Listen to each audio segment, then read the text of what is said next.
we've seen some clauses, right, that ensure, what clauses really ensure that foreign partners actually pay attention to adding values to the locals, you know, rather than exporting raw minerals as we've seen too often in the past?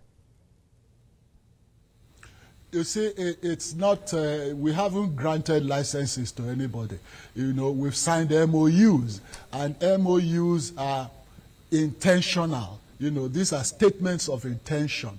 They are not legally binding. It's when you sign a contract that these things are legally binding. So MoU is memorandum of understanding.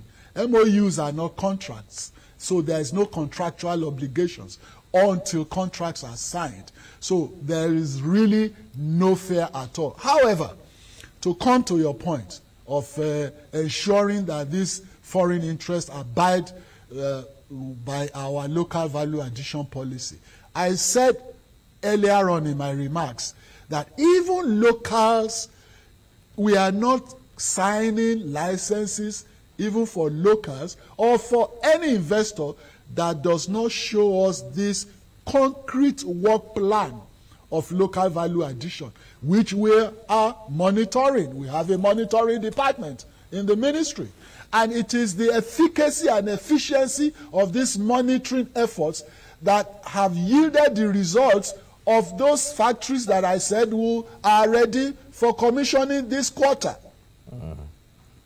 So that's an eloquent example of how efficient our monitoring system is and how passionate we are about the execution of this local value addition policy. That is our legacy. We're not going to joke with it, and we're not joking with it, because that is what we are showing to Nigerians and to the world to showcase the seriousness of this administration. And like I said earlier on, even this policy is resonating beyond the shores of Nigeria. It's reverberating all over Africa. And Africans have embraced it. So it's no longer a localized policy. Nigerians should be proud that Nigeria is now driving the local value addition policy for the entire African continent. Okay. That shows we are leaders in this regard. And just, you know, this is very remarkable.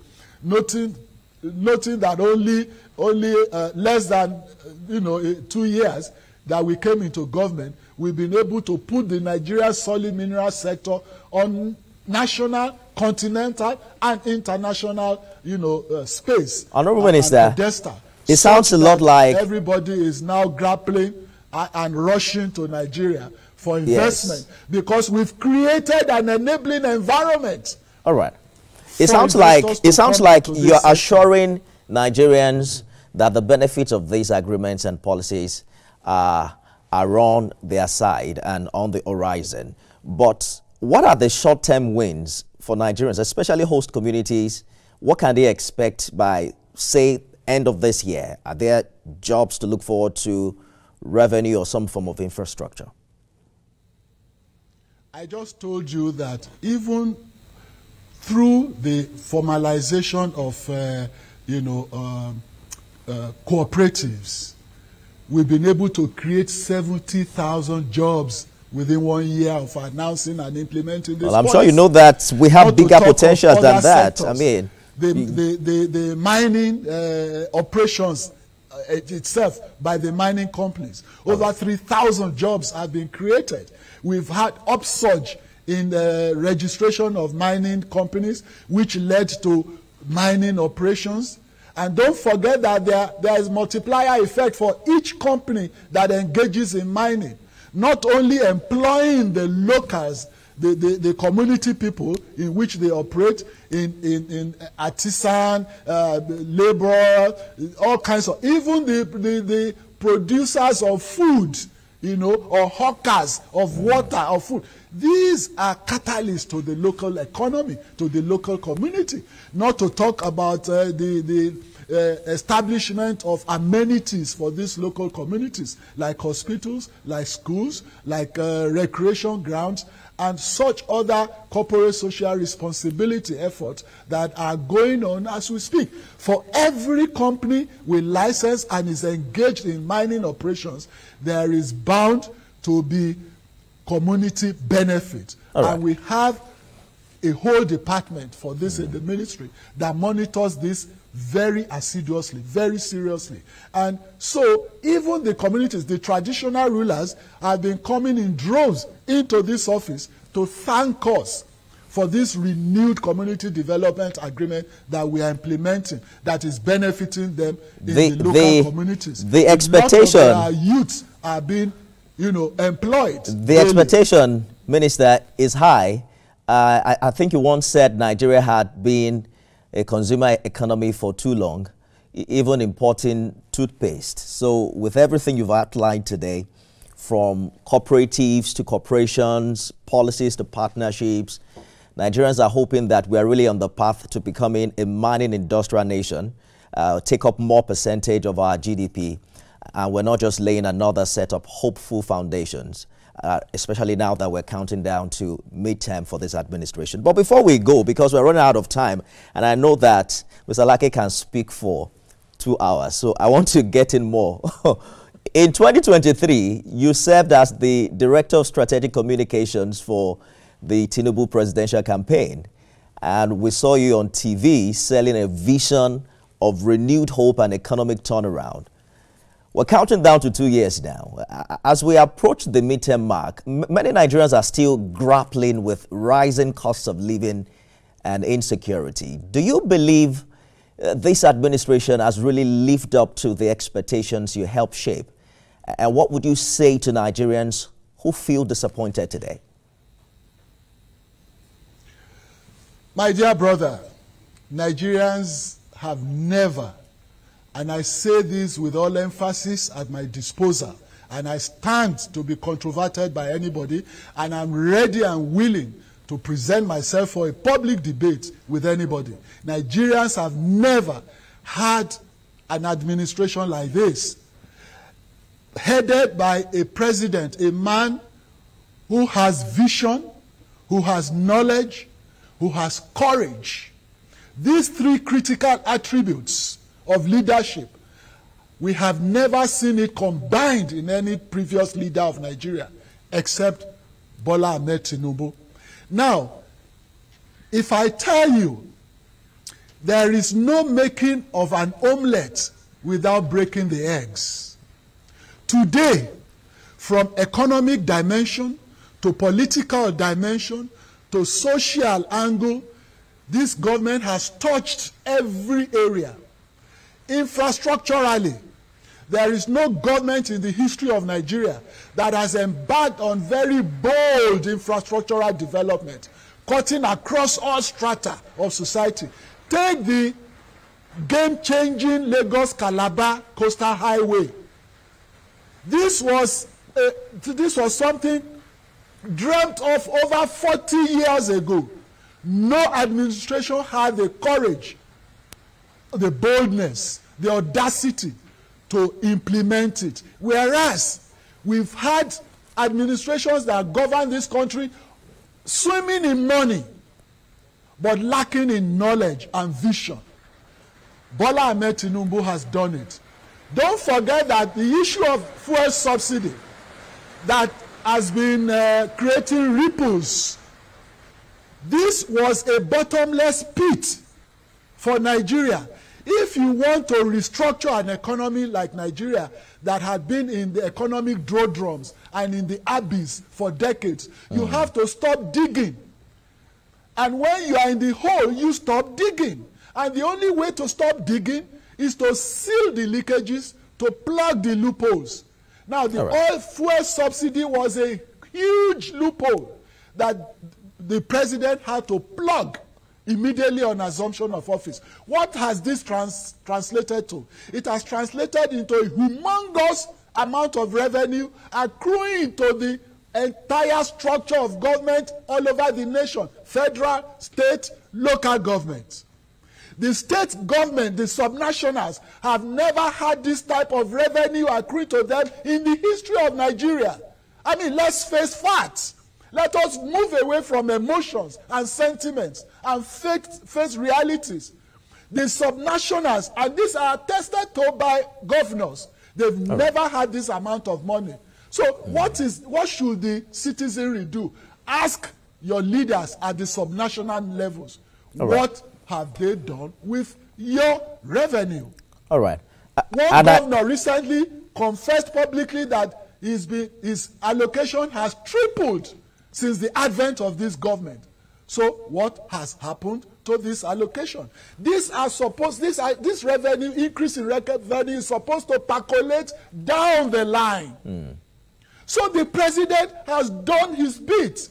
All right. By removing this huge allocation that was going to the private pockets of smugglers, of fuel smugglers, of the economic parasites, those who are lynching the country economically, draining the Nigerian citizenry. Now, that is one aspect of it. On the federal side, a lot of this revenue has been diverted into huge infrastructural development. Like I mentioned, the Lagos-Calabar Coastal Highway. As we speak, the Sokoto-Badagry Highway is ongoing.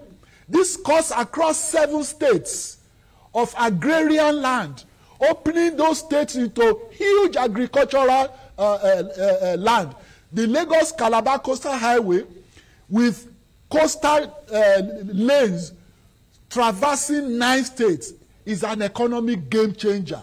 Imagine the property value all along the 9 states. Imagine the economic tourism that would, come up all along the 9 states of the South. Not to talk of those of the North. Not to talk of other agricultural inputs. Not to talk of all the technological innovations and developments in the communication sector, in the ICT sector, the financial wizardry of this Mr. President. Mr. Alake, coming to those who you say are disappointed. Just a second. Those you say who are disappointed. Nobody, there is no society in the world that satisfies 100% of its citizenry. It's not possible. It's impracticable. And it behoves on you, the purveyors of information, to enlighten the citizenry.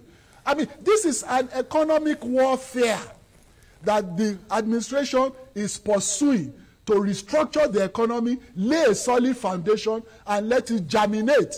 So that when it germinates, there is no public policy that does not have a gestation period. Mr. Alake, just allow me to butt in. Begin to manifest. Because you have talked about gestation period, you have mentioned that, I believe you're saying that reforms take time. But I want you to speak specifically, because for many Nigerians, Mr. Alake, for many Nigerians, especially those in the informal sector, the question really isn't about patience, right? It's about survival. With inflation eating away at income and job creation still not meeting the scale of unemployment, I'm wondering how you respond to critics who say this government underestimated the immediate human cost of its economic policies, and that perhaps communication strategies in 2023 were more aspirational than realistic. No, you see, there is no underestimation of the implications of the economic policy. There is nowhere in the world that economic policies don't have implications. And I did say in my opening remark on this question that you can never make an omelette without breaking the eggs. So there's no implication of, do you want to reduce the implication of breaking the eggs? There's no way. The only thing that you can do is to put in palliatives along the line to cushion the effects of the economic policies. But to say the economic policies will not have casualties, then you must, that is delusional. That is not realistic. That's not pragmatic. We must be pragmatic in our approach to issues. Now, there is nowhere in the world today, my dear brother, there is no country in the world today that is swimming in economic, what do I call it? Economic El Dorado. Is it the United States of America? Is it Britain? Is it Germany? Mention those so-called developed societies of the world that is not going through the economic throes or paroxysms of restructuring today. If you go to London today, the cost of an egg, a crate of egg, when you convert it to naira, you will run away. In fact, you will thank your stars that you are in Nigeria. Not to talk of fuel, not to talk of tomatoes. Go to Tesco in London. Go and price one tomato. Convert the price to naira. You will thank your stars that you are in Nigeria at this very moment. Now, coming to the brass tacks. If we are serious about restructuring this economy, we must have the resilience, the patience, the consistency to go through the throes. And when we go through the throes, definitely the results will become very salutary. It will become very complimentary. It's like Nigerians want to start climbing a tree from the leaves. It's not possible. It's not practicable. We should be able to face the facts and tell our people the truth and not help to propagate delusions and illusions. It is not practicable. We must start to climb the tree from the stem and then climb up. Now, for a country that had never been really restructured economically, for a bold leader to come and restructure it means that we must go through certain pains. And there's a saying, no pain, no gain. We are going through the pains temporarily. Temporarily, the gains are beginning to show. Number one, I told you that there is an increase, humongous increase in revenue accruing to the subnationals. That's a gain. Absolutely, it is. But I'm just hoping that... What are they doing with these gains? I'm sure that the Tinubu administration... Where the citizenry must direct their Honorable Minister, I'm sure that the Tinubu administration would hope that your position resonates with majority of Nigerians. Because the conversation on the street would be, for instance, it's a gestation period. We have broken the egg to make an omelette. But they are saying they haven't seen the body language on the part of leadership. You are not cutting cost. There are certain things that have been on the media for the past 2 years that did not resonate with many Nigerians who suffer the shoe where it pinches most. You don't agree with them that they probably need some leadership in that regard so that they can tell that we are all in this together. Name one such example. Oh, we have numerous examples. The conversation about building a house for the vice president. Mr. President got a fantastic car. I mean, there's an endless list of examples that we can talk about, but we don't have as much time. Those are rumors. It is an onerous responsibility of media practitioners to investigate. I am one myself. And in our own days, when we were in active journalism, we don't just listen to rumor and propagate the same. We delve into the issue. We will take pains to investigate. If I were a reporter today, I would look into the background of the story. People don't do background checks. There's no longer sense of history in this profession. For instance, the house of the vice president that you said they are building. Go and look at the house of the vice president currently, right? Now, if you wanted to build such a house, you are not building it for the individual that is occupying it today. You are building it for posterity. And it has to endure. Let me give you an example. When the current president was governor of Lagos State, and he was embarking on infrastructural development of the state, I was a member of that cabinet. I was in the executive council when all of those policies were being enunciated and conceptualized and executed. The Awolowo Road Ikoyi that you see today, many Nigerians that came to Lagos less than 25 years ago will never know how that road was. Right? That road was a single lane road. And the governor then said we needed to expand that road. All the buildings that abutted that road at that time, the property owners were afraid that they were going to demolish their properties for the expansion of that road. And we said, no, we are not going to demolish anything. We ended up not demolishing any house, right? But the important thing, significant thing that is relevant to your point is that the governor then, Bola Ahmed Tinubu, said, we must build a road that will last minimum of 25 years without a single pothole. So it had to be more expensive than the one built for 2-3 years. Today, 25 years after, go to Awolowo Road, Ikoyi, and tell me which pothole you see on that road. All right. That was built 25 years ago. I hear you, Mr. Alake. And I wish that. So that is what is being done. I wish we had all the time, right, Honorable Minister. But the truth is, I wish so too.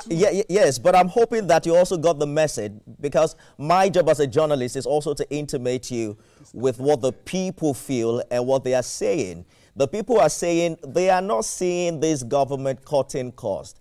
The lawmakers are spending billions buying cars. You know, we are building houses at the time where Nigerians are feeling. I can tell you precisely how much I pay for fuel, how it impacts my transportation and my take home as we speak today. So, but just as we wrap up quickly, yes. Honorable Minister, as we wrap up, walk us through. Sorry, before you wrap up, the Nigerians that you say are complaining legislators are buying cars. Yes. Who elected those legislators? Are they not the same Nigerians? Well, that's the point. A Nigerian is away from government. Wait a minute. The father a Nigerian is away from government. The more strident and loud he is against government. The nearer he is to government, the more silent he becomes. But they're not silent, they are talking. Nigerians are talking. Nigerians are expressing their opinions and how they feel about precisely how their leaders, behave. Nigerians are talking, they're not silent in any way. They aren't, and they can only hope that the leaders are listening to them. Mr. Alake. All right. Good place to leave it. Honorable Minister, Solid Mineral Development. Quite an interesting conversation. Thank you so much for talking to us. And then we wish you and the government all the best. Thank you so much for coming. Thank you very much. We'll be right back with more right after this. Stay with us, everyone. Continues, everyone.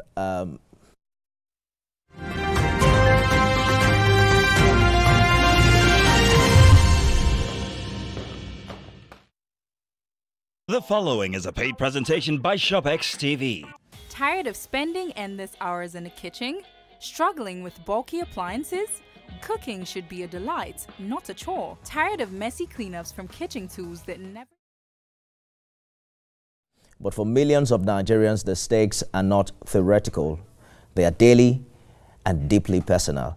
As this administration nears its halfway point, the hope is that these policies will continue to make impact and that the minerals beneath our feet begin to lift the lives above them.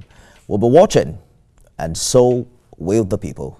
The Nasarawa State Governor is on the lineup for tomorrow as we go beyond the headlines with developments in the North Central State in the past 6 years. Good evening.